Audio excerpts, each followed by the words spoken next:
বাংলাদেশের হৃদয় ঢাকা যেন দাঁড়িয়ে আছে ধ্বংসের কিনারায়। মিয়ানমারে এক বিধ্বংসী ভূমিকম্পের পর সেই কাঁপন ছুঁয়ে গেল ঢাকাকেও। ভূমিকম্প কখনো আগাম বলে আসে না, তবে ছোট ছোট কম্পন বড় ভূমিকম্পের পূর্বাভাসও হতে পারে। মিয়ানমারেও এমনই হয়েছিল। ছোট ছোট কাঁপনে কেউ আমল দেয়নি, আর একদিন ইতিহাসে লেখা থাকলো ভয়াবহ ধ্বংসের দিন। আজ সেই শঙ্কা যেন ঢাকার আকাশে জমে আছে কালো মেঘের মতো। এদিকে একই দিনে মিয়ানমার এবং ঢাকায় প্রায় একই মাত্রার ভূমিকম্প অনুভূত হওয়ায় মানুষ আতঙ্কিত, আর বিশেষজ্ঞরাও চিন্তিত। কেন চিন্তিত বিশেষজ্ঞরা? যখন একই দিনে মিয়ানমার আর ঢাকা একই মাত্রার ভূমিকম্পে কাঁপে, তখন কি দুই দেশের ভাগ্য একসুতোয় বাঁধা? বাংলাদেশ এটা কি শুধুই একটি কম্পন, নাকি বড় ধ্বংসের পূর্বাভাস? রাজধানী ঢাকা সহ দেশের বিভিন্ন স্থানে 11 এপ্রিল বিকেল 4:52 দিকে মৃদু ভূমিকম্প অনুভূত হয়েছে। রিখটার স্কেলে কম্পনের মাত্রা ছিল 4। কয়েক সেকেন্ড স্থায়ী এই ভূমিকম্পে এখন পর্যন্ত কোনো হতাহতের খবর পাওয়া না গেলেও চিন্তিত রয়েছেন বিশেষজ্ঞরা। চিন্তার কারণও রয়েছে বেশ। ইউরোপিয়ান মেডিটেরানিয়ান সিসমোলজিক্যাল সেন্টারের তথ্য মতে ভূমিকম্পের উৎপত্তিস্থল ছিল বাংলাদেশ ভারত সীমান্তে। ভূমিকম্পটির কেন্দ্র ছিল ভারতের আগরতলা শহর থেকে 26 কিলোমিটার উত্তরে এবং বাংলাদেশের কুমিল্লা শহর থেকে প্রায় 68 কিলোমিটার উত্তরে। এর গভীরতা ছিল 10 কিলোমিটার। এদিকে ঢাকার পাশাপাশি মিয়ানমারেও একই দিনে ঠিক 10 কিলোমিটার গভীরে 4.1 মাত্রার ভূমিকম্প অনুভূত হয়। বাংলাদেশের ভূমিকম্পটি ভূপৃষ্ঠ থেকে মাত্র 10 কিলোমিটার গভীরে হওয়ায় এ নিয়ে কিছুটা চিন্তিত সবাই।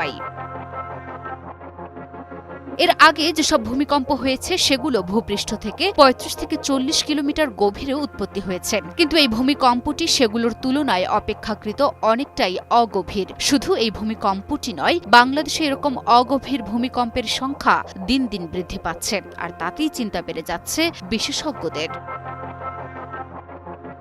এর আগে গত 28 মার্চ 7.7 মাত্রার মহাশক্তিশালী ভূমিকম্পে কেঁপে ওঠে মিয়ানমার। এরপর আরেকটি বড় ভূমিকম্প আঘাত হানে দেশটিতে 1 শতাব্দীর বেশি সময়ের মধ্যে আঘাত হানা সবচেয়ে শক্তিশালী ভূমিকম্পে শত শত বছরের প্রাচীন গির্জা ও আধুনিক ভবনও ধসে যায়। শক্তিশালী এই ভূমিকম্পে 3600 জনেরও বেশি মানুষ নিহত হয়েছেন, আহত হয়েছেন 5000-এরও বেশি।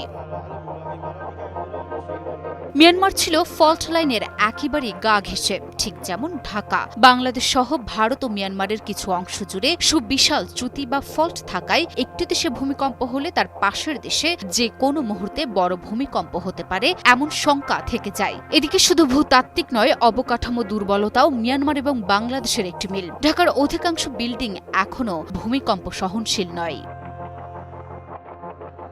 পুরান ঢাকার ঘিঞ্জি এলাকায় যদি মাঝারি মাত্রার ভূমিকম্প হয়, প্রভাব হতে পারে ভয়াবহ। বিশেষজ্ঞদের হিসেব অনুযায়ী বাংলাদেশে 8 মাত্রা বা তার চেয়ে বড় ধরনের ভূমিকম্প হওয়ার সম্ভাবনা রয়েছে। সেরকম ভূমিকম্প হলে ঢাকা শহরের অন্তত 6000 ভবন সম্পূর্ণ ধ্বংস হয়ে যাবে, প্রাণহানি হবে অন্তত 3 লাখ মানুষের, এমন আশঙ্কা বিশেষজ্ঞদের।